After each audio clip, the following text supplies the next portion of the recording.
Bonjour Martial. Bonjour. Tu as fondé l'agence The Yellow Bridge. Que fait-elle ?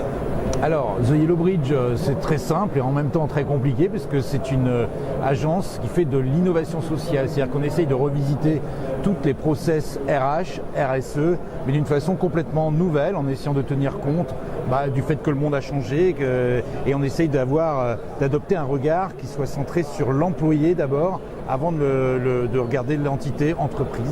Alors, justement, ton cœur de sujet actuel, c'est The Feel Good Manager. Comment tu le définirais ? Alors, c'est le feel good management de façon globale qui peut effectivement, dans une entreprise, être pris en charge par un feel good manager. Alors, le concept de feel good management, il nous vient d'Allemagne. On l'a trouvé dans les startups allemandes ces dernières années. C'est quelque chose de quand même très très récent. Et les dirigeants de ces startups se sont rendus compte qu'au fur et à mesure de l'évolution de la startup, au fur et à mesure que cette startup grandissait, eh bien, ils avaient tendance à perdre la bonne humeur, la bonne entente, le côté extrêmement convivial, familial que toutes ces sociétés avaient à l'origine.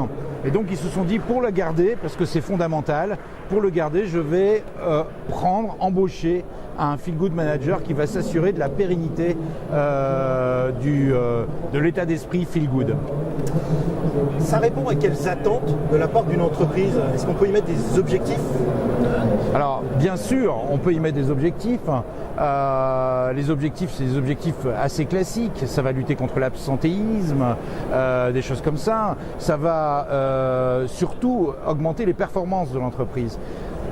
Alors ça, c'est vraiment pas nouveau, parce que déjà en 1920, Elton Mayo, qui est un grand chercheur, avait montré avec la Western Electric que le bien-être des employés, si ce bien-être augmentait, eh bien les performances de l'entreprise également augmentaient. On avait une diminution de 50% du turnover, de 30% de l'absentéisme.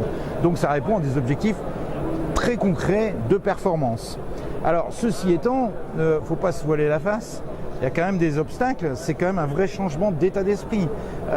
Implémenter cette notion de feel good management, c'est vraiment considérer un individu comme un tout, non pas seulement comme un salarié, mais comme une personne humaine. Il faut aller au-delà du salarié, il faut aller s'intéresser aux gens, il faut les aimer, il faut les écouter, il faut aller les comprendre, et y compris leur réalité, la réalité qu'ils ont dans leur vie personnelle. À t'entendre, j'ai l'impression que c'est plus une nécessité qu'une mode, même si le terme peut s'apparenter à un buzzword, comme il y en a tant. Alors oui, ça peut être effectivement, ça peut être considéré comme un buzzword, sauf que aujourd'hui, on le sait tous, la génération Y est à l'œuvre dans les entreprises. Demain, dans moins de 10 ans, la génération Z arrive, et là, ça va être complètement différent. Le paradigme ne sera plus du tout le même. Les normes vont changer. Quand on voit ce qu'a fait Google en termes de feel good management, justement, c'est assez révolutionnaire. Et demain, toutes ces entreprises de la nouvelle économie vont dicter la norme. C'est plus les entreprises de l'ancienne économie qui vont dicter la norme. C'est ces entreprises de la nouvelle économie. C'est Google, etc. C'est Facebook, avec tout ce que ça comporte comme comportement chez cette nouvelle génération. Si vous n'avez pas mis en place toutes les choses que cette génération, toutes les mesures que cette nouvelle génération attend, eh bien ça ne va pas marcher. Je prends un exemple tout simple. Demain, la génération Z fuira une entreprise qui interdit par exemple l'accès à Facebook. Ça sera pour eux une aberration. Donc il faut effectivement revoir tout ça, intégrer le bien-être des salariés dans les entreprises, et ça passe par un feel good manager, par exemple, en tant que personne qui opère dans ce sens dans l'entreprise. Alors est-ce que tu pourrais justement définir le rôle d'un feel good manager ? Le rôle d'un feel good manager, c'est relativement simple. Il y a trois dimensions dans son travail. Ça va du plus concret au plus abstrait.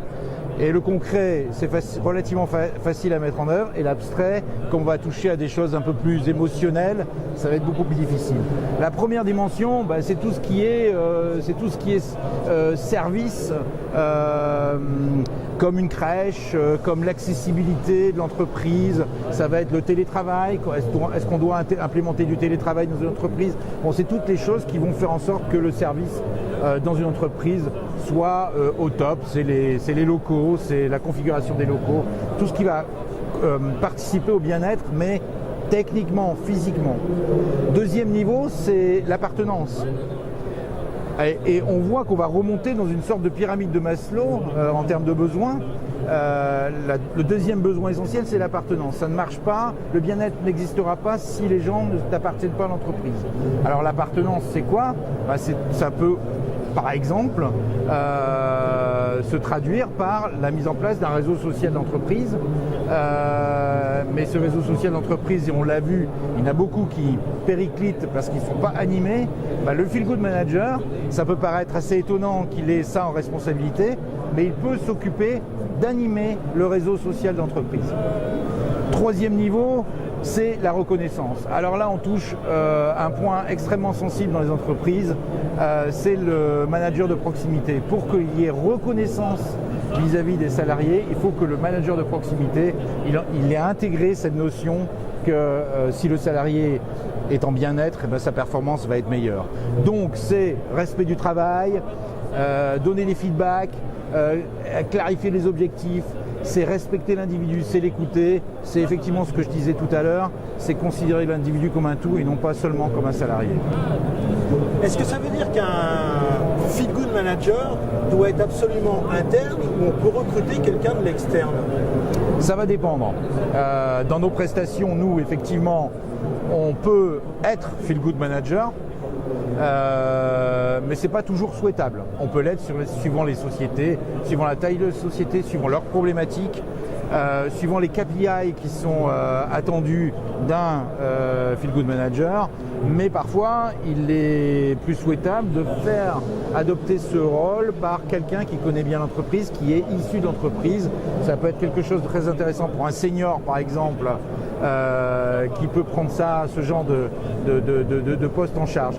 Ceci étant, de formation, il faudra former le Feel Good Manager, et ça c'est essentiel et c'est une prestation que l'on assure, et il faudra aussi sensibiliser les managers de proximité à l'arrivée de ce Feel Good et aux objectifs qui sont recherchés par l'entreprise. Merci beaucoup Martial. Oui.